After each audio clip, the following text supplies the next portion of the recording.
Salut à toutes et à tous et bienvenue pour un nouveau quiz. Alors oui, je fais cette vidéo assis et oui, je la fais le même jour que la question-réponse qui arrive demain, enfin vous le verrez ça demain, mais je suis en plein déménagement et il n'y aura certainement pas de vidéo la semaine prochaine. Je tenais quand même à faire le quiz de cette semaine, surtout qu'on m'a fait une super proposition, je crois que c'est Rafa dans un commentaire qui m'a fait une proposition de faire un quiz sur la Coupe du Monde.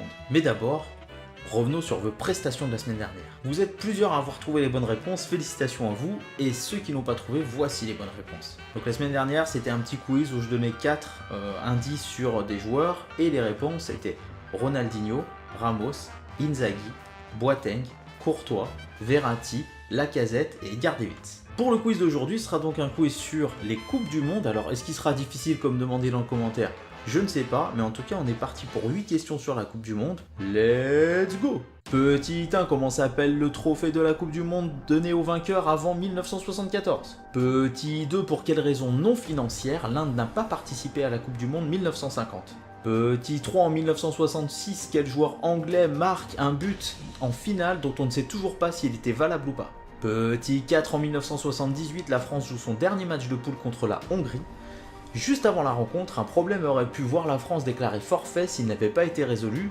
Quel était ce problème? Petit 5, en 1986, Diego Armando Maradona marque un but magnifique pour l'Argentine. C'est le deuxième but argentin dans ce match.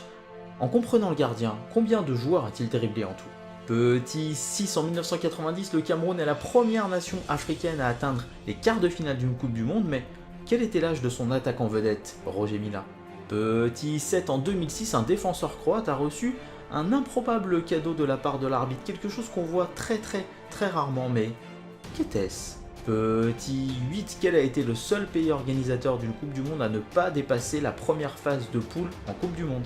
Et pour la dernière question, je précise bien la première phase de poule, car il y a eu des Coupes du Monde où il y avait deux phases de poule, une première, une deuxième, et ensuite on enchaînait avec les demi-finales, alors que là, par exemple, pour les dernières Coupes du Monde, ou pour plein d'autres Coupes du Monde, il y avait une phase de poule, et on enchaînait avec des huitièmes de finale, en tout cas des phases et éliminations directes. Voilà, en tout cas, je vous remercie pour votre soutien. La semaine prochaine, il n'y aura certainement pas de vidéo. Je vous invite à me donner des idées de quiz dans les commentaires, à mettre un maximum de réponses et de bonnes réponses, je compte sur vous, et puis à vous abonner, à me rejoindre dans mon aventure pour que mon foot à moi devienne notre foot à nous.